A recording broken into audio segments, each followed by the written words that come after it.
Parah ya netizen ini. Kenapa? Tiba-tiba mulai langsung udah bilang parah-parah aja lu. Gue kira di drama healing seringan ini tuh gue bisa menyaksikan drama tuh dengan tenang gitu. Tapi ternyata di drama yang sesimpel ini pun kita nggak lepas dari teori-teori gelap. Iya ya, ternyata awal baru mulai 2 episode aja tuh kayak langsung udah bermunculan ada teori soal si Dusik ternyata udah pernah nikah lah, pernikahannya gagal lah, apa segala macem. Lu baca juga kan teori yang itu? Dusik impoten lah. Iya, yang itu gue belum baca tuh.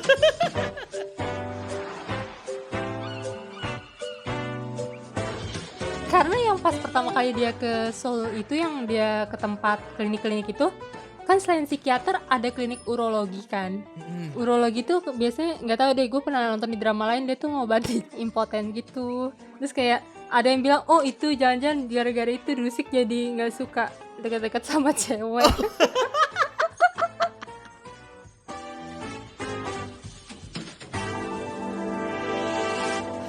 Gue kira urologi itu kayak permasalahan ginjal dan segala macam.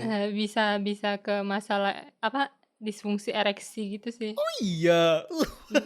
Tapi itu random banget. So, lo baca teori dari mana sih? Sumbernya dari mana nih? Valid gak nih sumbernya? Gue lupa. Ya namanya ini orang sekilas teori kayak gue lah, bikin teori gelap Andrea mau meninggal. Tapi iya sih, kalau pas awal-awal gue nonton ini memang gue setuju sama beberapa komentar teman-teman di sekitar gue di kantor juga, mereka bilang kalau ini tuh drama Korea yang bisa dibilang ringannya itu seringan bulu gitu. Kayak ya udah lo nonton ini kayak lo nggak perlu mikir macem-macem, nggak perlu yang kayak berharap akan terjadi sesuatu yang macem-macem juga gitu. Cuman ya benar kata lo tadi sih, gue nggak nyangka aja kalau ternyata bahkan drama seringan ini pun bisa memunculkan teori-teori dari penonton gitu. Tapi di sisi lain juga sebenarnya belakangan ini sih yang setelah drama Korea udah mulai memasyarakat via Netflix ini, menurut gue memang kalau nggak diteoriin tuh kayaknya nggak asik gak sih menurut lo? Iya gak sih? Kayak kurang problem hidup gitu ya. Iya. Pokoknya mesti ada gitu yang dipikirin.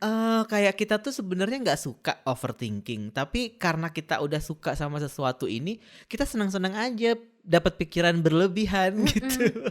Kayak satu lagi contoh yang lumayan sempat meresahkan tuh adalah bahwa Hong Dusik itu sebenarnya adalah duda gitu. Tapi nggak tahu ya, kalau gue dari pertama kali teori itu muncul, gue agak kurang sependapat sih. Maksud gue sebenarnya nggak apa-apa dia duda. Di When the Camellia Blooms pun si tokoh utama ceweknya itu kan janda anak satu kan. Jadi kayak misalkan di sini dibikin ada tokoh duda pun, gue sebenarnya ya udah gitu. Kenapa enggak yang nggak mau, pokoknya dia harus pertama kali sama Hejin. Gue nggak kayak gitu sih.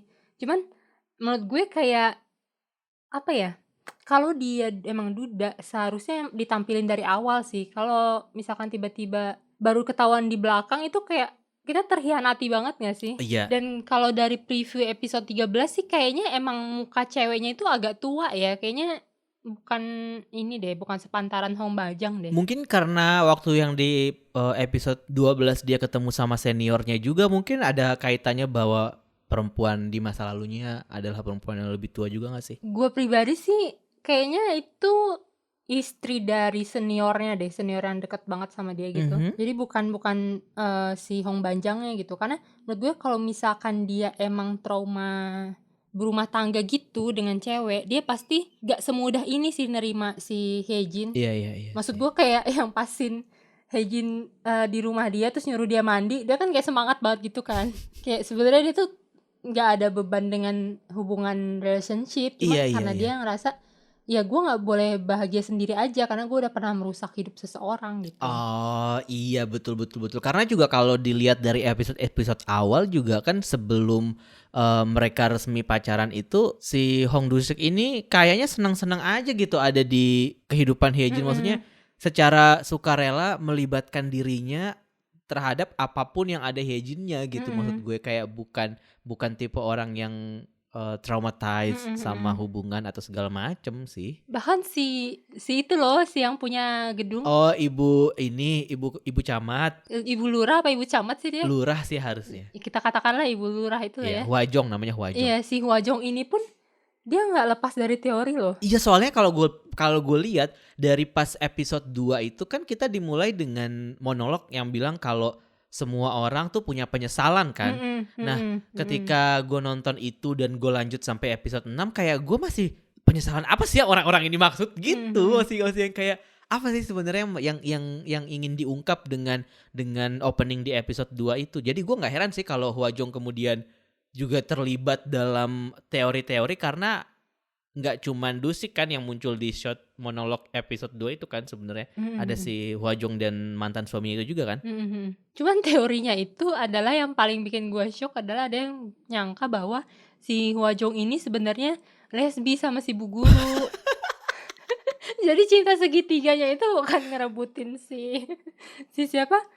Si Bapak Camat itu, tapi ngerebutin si Bu Guru. Parah emang netizen gila. Tapi kan yang di episode 12 itu terungkap kan kenapa mereka nikah dan segala macam itu kan. Iya, maksud gue kepikiran gitu ke sana gitu.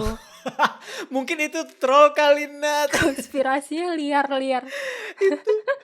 Liar-liar sekali konspirasi di sini. Tapi kalau couple menurut lo di antara beberapa couple yang ada di sini ada si pasangan toko kelontong, ada Ibu Lurah dan Pak Camat. Bener gak sih dia Pak Camat City Hall, Bapak-bapak City Hall ini. Terus antara si Dusik sama Hyejin sama Song Hyun, terus juga Dusik sama Song Hyun, sama si satu lagi Pak Polisi sama Mamba Suster.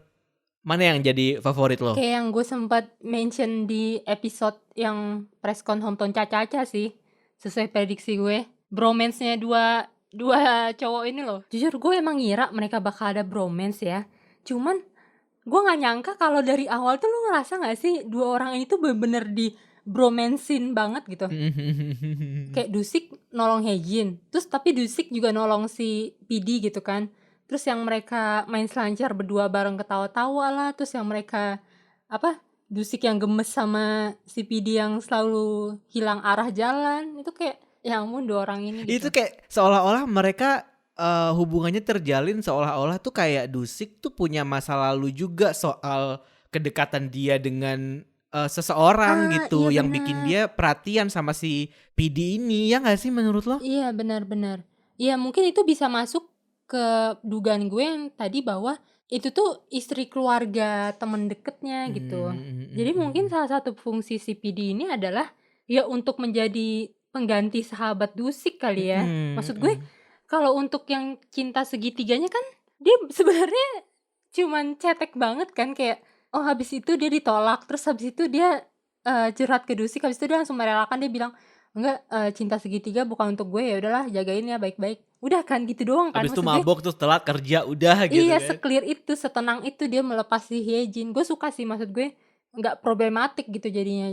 Jadi gue ngerasa dia itu bukan sekedar second lead sih, cuman lebih ke ya sahabat untuk si main lead-nya juga gitu. Iya, gue sih merasa bahwa kalau misalkan si Song Hyun-nya nggak muncul, justru malah nggak ada sesuatu yang akan mengingatkan Dusik sama apapun yang akan muncul soal masa lalunya itu nanti gitu. Maksud gue kayak sedikit banyak posisi si Song Hyun di situ ya memang buat memunculkan lagi gimana sih perasaan lo ketika lo deket sama Punya teman orang, dekat, teman deket, punya bro gitu. Menurut gue sih itu sih kenapa ada karakter ini di situ dan kenapa dia tidak dibuat sebagai second man lead yang tersakiti seperti di drama-drama yang lain gitu. Iya benar. Cukup tersakiti sih sebenarnya dia ditolak sama Hyejin, tapi kayak bener kata lo tadi kayak abis itu ya udah. Gitu. Jujur gue nggak ikut sakit hati sih sama dia, gue kayak ya udah kasihan Sang-yi, nggak apa-apa, kamu punya penulis yang suka sama kamu kok, udah sana gitu.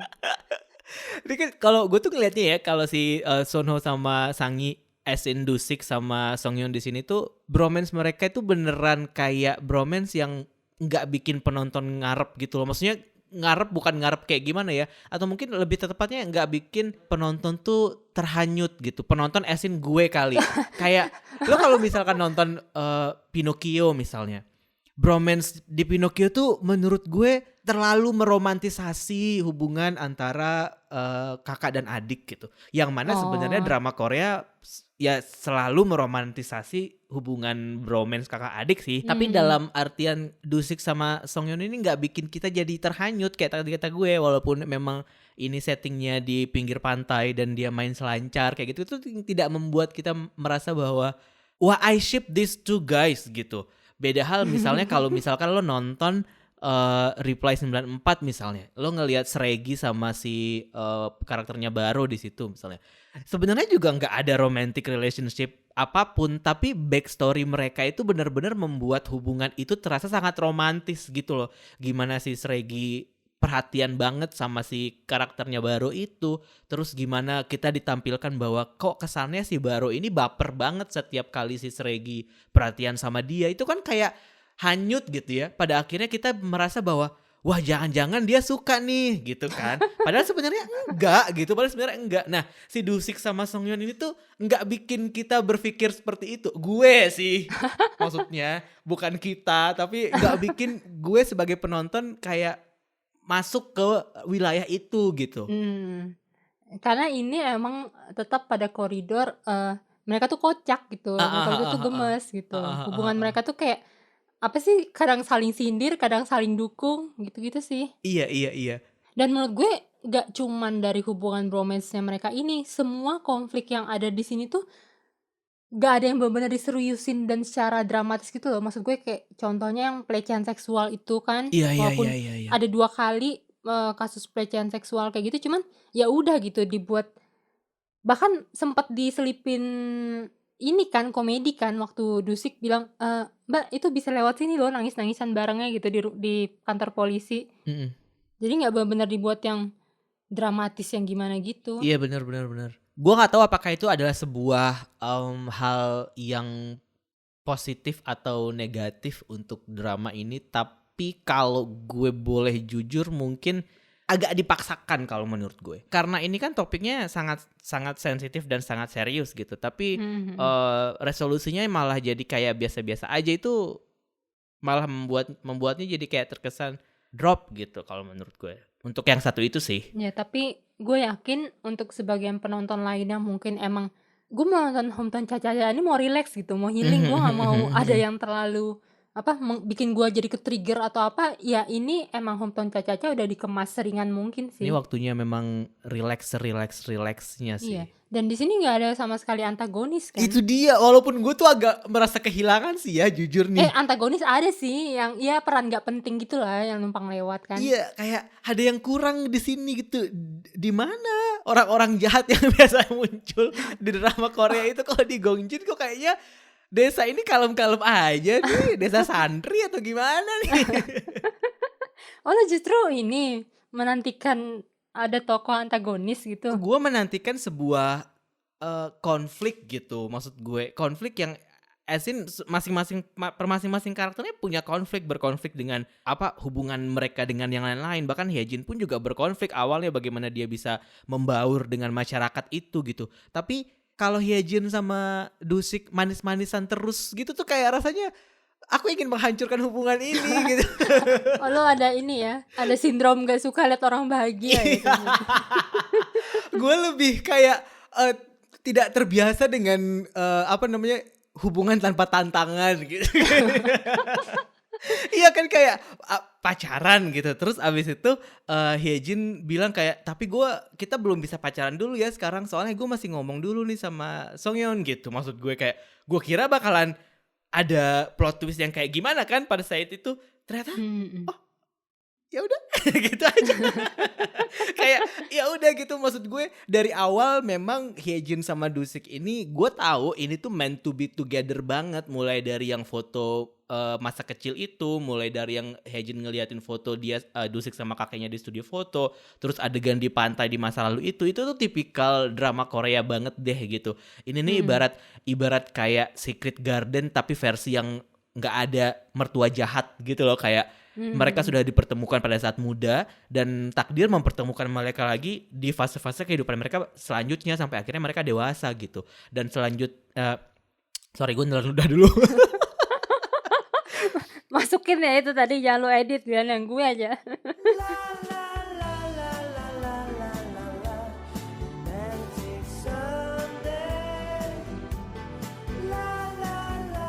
Dan selama 12 episode ini itu terbukti, maksud gue mereka berdua ini emang meant to be together. Gimana usaha Hyejin untuk nyari gedung dan dia dipertemukan dengan Dusik sebagai realtor di awal, sampai akhirnya mereka bisa menikmati hari-hari berdua di dalam sebuah ruangan bersama tanpa perasaan-perasaan takut lagi gitu. Maksud gue kayak ya udah, apa yang lo harapkan dari, maksud gue ini gue ngomong sendiri ya, apa yang lo harapkan dari drama Korea yang they are meant to be together since the beginning gitu kan. Gue nggak mungkin masukin ibu-ibu penthouse juga nih kan buat tiba-tiba tolong hancurkan hubungan dua orang ini kan, nggak mungkin juga.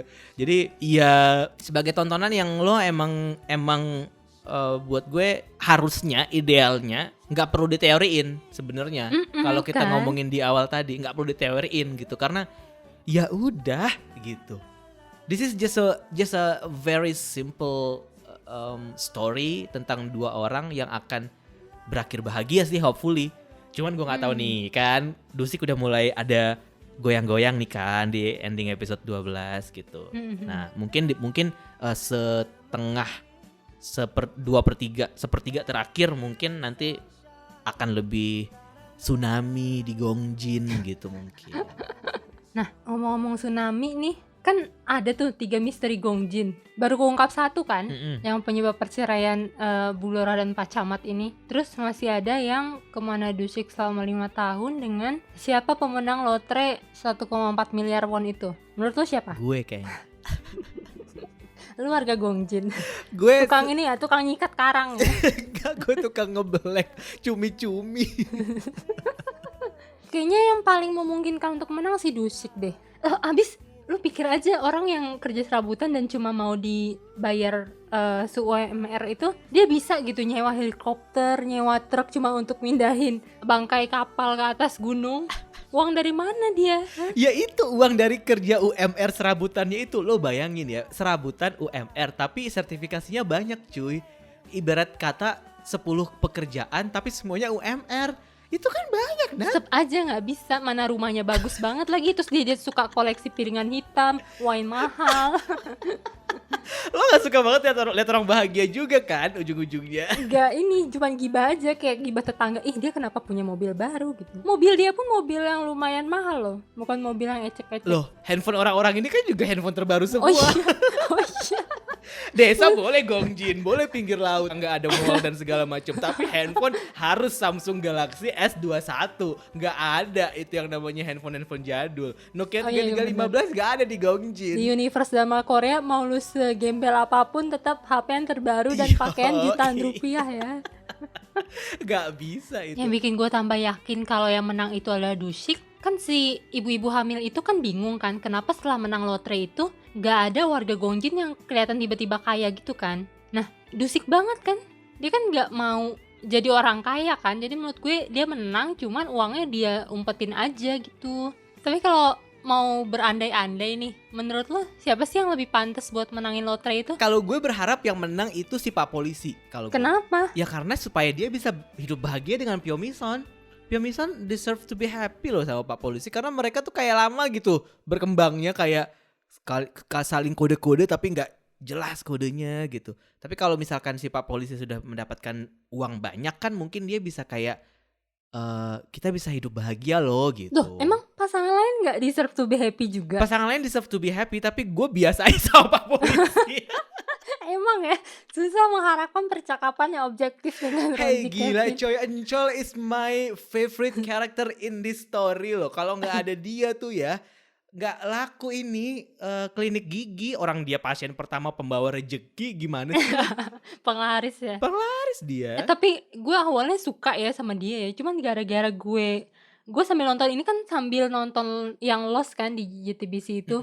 Di situ kan ada dia juga. Iya. Dan di situ dia jadi cowok nyebelin dan gue jadi kebawa-bawa gitu loh. Jadi karakter dia sebenarnya di sini cowok baik-baik banget kan. Gue lihat banyak yang suka Pak Polisi gemes gitu. Cuman gue jadi kebawa aduh sebel aja gitu sama dia. Gara-gara di 2 drama yang sama gue tonton tuh dia back to back. Habisan lu udah jelas-jelas ini drama healing, lu malah nonton lagi drama lost gitu kayak. Drama depresi. Lu berusaha untuk ini ya, setelah lu depressed di Lost tuh berusaha untuk healingnya ke Hometown Cha-Cha-Cha ya, tapi justru nggak bisa, Iya, efeknya malah justru kesel sama si Encol gitu ya. iya, jadi ada tumbal. Parah banget. Tapi kalau ada satu orang yang paling deserve sebenarnya adalah si Nenek ini. Gamri. Bukan, Nenek Gamri menurut gue oke lah, dia ada Dusik yang bisa menanggung kalaupun apapun yang terjadi gitu, karena menurut gue kayak Dusik ada kedekatan emosional gitu sama dia. Kalau menurut gue yang paling pantas salah satunya adalah si Oh Jun-chae sih yang punya Oh, kafe. Ya kenapa? pada akhirnya dia akan bisa mencapai mimpi dia sebagai seorang penyanyi gitu. Kayak itu kan gue sangat tersentuh ya dengan storyline dia di drama ini, karena kayak mentok di usia dewasa gitu kayak 40-an Hmm, something, dan lo hmm, masih bergantung atau masih kelingi sama mimpi-mimpi masa muda lo, itu hmm, tuh nggak enak banget menurut hmm, gue. hmm. Dan ada banyak hal yang membuat itu terjadi kan sebenarnya, dan bukan cuman masalah keberuntungan atau masalah uang sih sebenarnya. Tapi at least kalau lo nggak punya keberuntungan tapi lo punya uang, lo bisa gitu melakukan sesuatu yang lebih untuk mewujudkan mimpi lo gitu. Dan Oh Jun-chae menurut gue salah satu orang yang berhak juga sih untuk dapat kesempatan kedua, dalam artian dia bisa akhirnya paling enggak kembali rilis album lagi lah gitu. Produksi album Produksi, sendiri ya, itu maksud bagi-bagi gue. gratis. Walaupun masyarakatnya tetap Gongjin ya, udah nggak apa-apa terkenal di Gongjin, tapi at least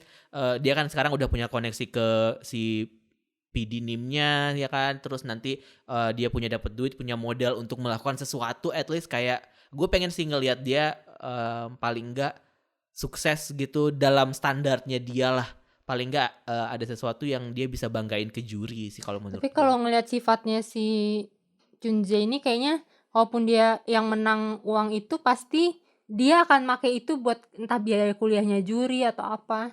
Iya sih. Maksud gue dia nggak akan pakai buat dirinya sih, ngeliat dia sesayang itu sama juri. Ya mungkin nggak semuanya juga sih, lihat banyak loh 1,4 miliar itu. Dan tapi dia bahkan nggak bisa membelikan juri behel gitu loh. Harus ngamen dulu.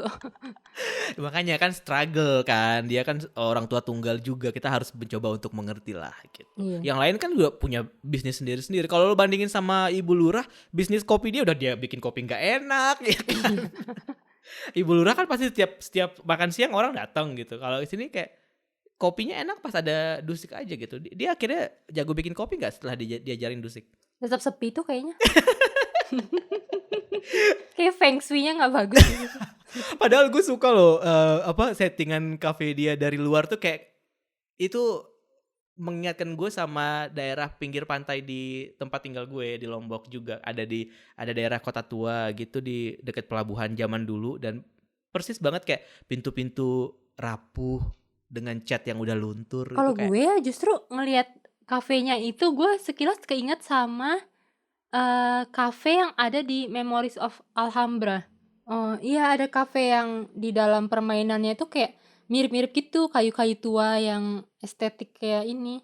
Tahu deh, kadang kan suka emang tempatnya sama kan, cuman dibeda-bedain dikit Tapi nggak aja. ada hubungannya kan Alhambra sama penulis skenario atau itunya, nggak ada kan? Nggak ada sih yang gue lihat, sutradaranya sih nggak ada sih. Nggak ada ya? Iya nggak ada tuh, penulis skenario juga nggak ada. Mungkin karena sama-sama TVN Eh, kali. bisa jadi ya dari kontrak. Iya kayak ya udah kan studio kita gitu kali ya. Nah, terus yang soal kemana Dusik selama 5 tahun setelah lulus, menurut lo dia kemana? Jualan cilok atau gimana? Iya itu membangun karir di Gongjin lah. Lo bayangin, lo ada berapa sertifikasi yang dia punya selama ini? Kayaknya lebih dari 30 deh. Menurut lo aja tuh selama 5 tahun cukup nggak waktu untuk mendapatkan itu? Jadi ya kursus, apalagi coba. Lu kalau ada di forum gibah warga Gongjin kayaknya lu udah diusir deh.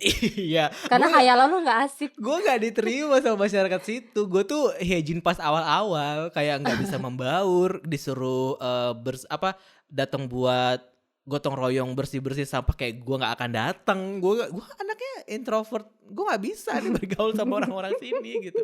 Emang gitu. Tapi itu salah satu tebakan logis sih kalau menurut gue. Logis. Cuman nggak nggak ada seru konfliknya ya. sama sekali. Oh iya oke. Kalau mau yang berteori-teori liar mungkin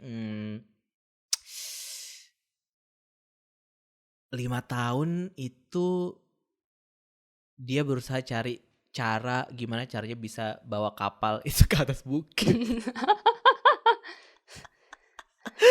Ya oke, bisa gue terima. Ya kan itu cukup kreatif kan gue yang itu. Cukup kreatif Iya lah. iya. Lo gimana? Apa? Teori Paling lo gelap dicubit sama si Dayang Choi. yang suka mukul-mukul, gue suka banget Iya. tapi dia suka mukul-mukul tuh kayak gue banget sih. Enggak Iya, kayak karakternya hiburan banget sih. iya. Kalau lo apa? Teori gelap lo apa? Jangan bilang dia mati suri selama 5 tahun, kemudian bangun udah berubah tahun gitu kayak Ashabul Kahfi. Ikut sekte gelap gitu ya. Kalau menurut gue Dusik ini kayaknya dia sempat kayak kehilangan ini loh, pandangan hidup gitu loh. Dia kayak sempat berubah jadi orang yang materialistis gitu loh, orang yang pokoknya gue harus mengejar kesuksesan dengan apapun cara mati-matian gitu. Ambi gitu ya. Iya, jadi mungkin dia tersesat di kehidupan perkotaan sampai akhirnya ada kejadian yang itu yang dia nggak sengaja secara tidak langsung mungkin nggak bisa menyelamatkan orang yang dia deket gitu sama dia atau apa gitu, makanya dia jadi kayak ngerasa terpukul. Apa sih yang gue kejar selama ini gitu, makanya dia Oh, berubah wow. jadi Dusik yang sekarang. Deep juga pikiran lo ya. Nggak percuma ya gue tiap malam overthinking gak jelas. Iya. Walaupun sampai sekarang pun kita juga belum tahu kan apa yang sebenarnya disembunyikan oleh Dusik di masa lalu. Tapi apakah nih masa lalu Dusik itu akan membuat hubungan dia dengan Hyejin akan goyah? Kalau gue berharap iya sih, karena bener kata lo tadi, gue nggak suka kalau melihat mereka adem ayem aja. Pasti sih, karena gue ngeliat kayak mereka nih sekarang lagi nge-switch kepribadian gitu loh. Kayak Hyejin yang awalnya tertutup, terus Dusik yang awalnya kayak ribut, yang selalu pengen ikut campur segala macam, sekarang jadi berubah nih. Malah Dusik yang jadi tertutup, si Hyejinnya yang malah jadi heboh sendiri gitu. Jadi kayak gantian berusaha memahami gitu sih. Kayaknya di preview episode 13 itu ini deh, sempat ada Dusik marah gara-gara si Hyejin itu ngambil buku yang ada fotonya itu kayaknya. Dia kayak, ngapain sih ambil-ambil barang orang gitu. Terus Hyejin kayak terpukul, kok kamu marah? Gitu. Gue tahu akhirnya kenapa orang-orang merasa bahwa ada sisi dari Dusik yang dia tidak ingin dekat dengan orang lain berarti. Dia Dari situ. menjaga batasan. Iya. Tapi memang ya itu tadi sih kayak takdir sudah mempertemukan mereka sejak kanak-kanak itu yang membuat Dusik mungkin merasa bahwa ya mungkin ini waktunya gue untuk membuka diri juga. Walaupun sih kalau gue misalkan di posisi itu, gue juga akan sangat insecure sih sama siapapun pasangan gue yang tiba-tiba kayak, ini apa buku merah-merah banyak tulisan huruf besar semua gini. Di hari gue kan tiba-tiba kayak, gila jangan dibuat gitu loh. Itu juga insecure banget sih pasti gue. Dan itu cukup bisa dimengerti lah. Reaksi itu cukup bisa dimengerti. Tapi mungkin karena memang mereka sedang manis-manisnya, jadi ya tersinggung pasti ada lah. Tapi gue nggak terlalu percaya preview sih, Nat. Maaf aja. Kapan sih preview itu pernah bener? Tapi kayaknya kalau di hometown ini lumayan sih, nggak yang tepo-tepo gitu. Oh iya, oke. Gue nggak pernah nonton preview anyway, jadi ya udah. Tapi anyway, sebelum preview setiap episode pasti ada epilog kan? Iya. Itu gue suka sih, jujur. Iya, Dan bener. yang paling gue favoritin itu epilog yang nge-reveal soal foto. Yang foto pas masa kecil ternyata mereka berkaitan gitu. Itu tuh salah satu epilog favorit. Jujur gue sebenarnya pas bagian itu sweet sih, cuma gue kayak here we go again, template romcom yang ternyata dulu pernah kayak kenapa sih? Terus kayak lu ngerasa gak sih mungkin kayak jodoh lu mungkin di suatu tempat lu sebenarnya pernah ketemu gitu. Iya. Jadi mikir itu terus kan. Iya, bener. Berapa sih kemungkinan itu terjadi di dunia nyata gitu. Tapi menurut gue mereka gak cuman ketemu pas kecil dan pas SMA itu sih. Kayaknya di Seoul mereka sempat ketemu dalam suatu tragedi. Jadi kayak itu ya, beneran kayak Secret Garden ya. Ternyata dia adalah anak dari pemadam kebakaran yang menyelamatkan hidup dia waktu liftnya mogok. Tapi bisa jadi sih, apapun bisa terjadi sih di sini. Dan gue berharap apapun yang terjadi dan ketika hal besar itu muncul, itu tuh bisa membuat at least tensi drama ini jadi nggak terlalu flat seperti sekarang sih kalau menurut gue. Gue berharap ada sesuatu percikan gitu yang bikin gue jadi kayak akhirnya gitu. Gue menantikan gue dibikin nangis lagi sih. Lo nangis gara-gara apa? Gue sempet menitikan air mata yang pas bagian cerita nyokapnya itu loh. Lu Nyokapnya nggak sedih? nyokapnya Hyejin. Iya Oh, iya iya iya. Ya, gue suka sih adegan yang dia waktu nelpon bokapnya. iya. Yang kayak ternyata bokapnya lupa hari ini ulang tahun nyokapnya gitu. Terus kayak gue nggak sedih sih, gue lebih ke kayak momen realization gitu bahwa oh iya, semakin kita tua semakin hal-hal yang sudah lewat ya sudah lewat aja gitu. Kayak nggak ada lagi hal-hal seperti ulang tahun itu jadi sebuah momentum gitu. Walaupun di sisi lain ada orang yang masih kayak Hyejin gitu yang kayak ya ini kan ulang tahun, hari ini kan hari penting, kenapa lo bisa lupa. Tapi ya itu tadi. Tapi akhirnya bokapnya ini kan inget kan kayak astagfirullah ini kan gitu kan ujung-ujungnya kan gitu. Mhm. Tapi itu sangat manusiawi sih. Walaupun gue sempet sebel banget ya sama si bokapnya itu. Yang pas ini loh, yang pas dia lagi apa sih, si Dusik lagi pura-pura jadi pacarnya Hyejin. Mm-mm. Terus pas tahu dia anak yatim piatu, terus kayak gue langsung dalam hati, emang kenapa kalau dia yatim piatu, dia cowok ya lo tolong. Cewek pun kenapa emang? Maksud gue kayak masalahnya dia ada-adain banget gitu sama si bapak-bapak ini. Mungkin emang dia sekuno itu kali ya orangnya ya. Iya maksud gue, iya emang itu masalah ya, kenapa harus di ini sih, maksudnya kasihan Dusik nempel di tangga merasa sedih, aku yatim piatu. Atau mungkin dia merasa bahwa karena Dusik yatim piatu jadi pernikahannya itu nanti jadi susah kalau nggak ada orang tua gitu. Gimana dong gitu.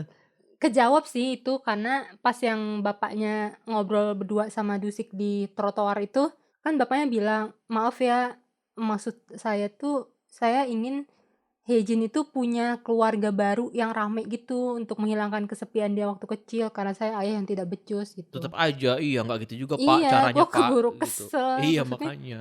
dia yang nggak bisa becus jadi ayah, kenapa orang yang harus bertanggung jawab? Lagi pula untuk membuat Hyejin bahagia nggak harus punya keluarga yang besar kok. Ini di Gongjin juga semuanya keluarganya Dusik. Iya makanya kan gue bilang kayak si Hyejin nggak dapet ayah ibunya Dusik juga dapetnya sekampung. Gue suka banget tuh yang pas bagian apa mau perayaan kematian kakeknya itu, terus tahu-tahu satu persatu semuanya ngasih makanan, kayak Dusik udah nggak perlu mikir lagi, padahal Hyejin udah, Dusik ntar gimana ya, dia nyiapin apa sendirian gitu.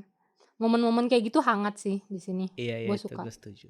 Well, sejauh 12 episode ini sih gue lihat Hometown Cha-Cha-Cha menerima review yang beragam ya. Ada yang suka-suka banget, ada yang suka aja, ada yang nggak suka, ada yang nggak suka banget gitu. Iya, menurut gue sempat baca sih review yang orang yang nggak suka.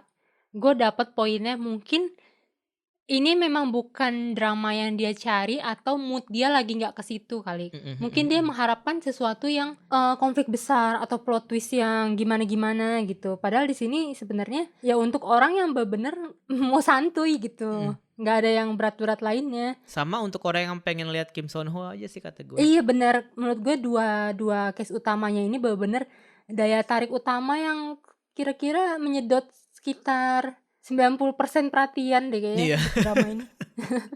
Tapi beberapa tadi momen yang gue bahas sebelumnya itu beberapa hal yang gue suka sih dari drama ini, dan beberapa apa ya adegan-adegan atau mungkin part of this drama yang menurut gue ngena sama gue gitu, kayak menarik perhatian gue. Oh, tapi ada satu best moment yang gue belum sempat ngomong. Apa tuh? Yang pas ini loh, pas festival di kampung itu, yang di panggung ceria. Terus si siapa namanya Hyejin sama Dusik tiba-tiba ikut nari bareng juri. Itu gue kayak ngakak banget sih, gue ulang berkali-kali itu. Ya itu salah satu best moment sih menurut gue di sepanjang 12 episode ini.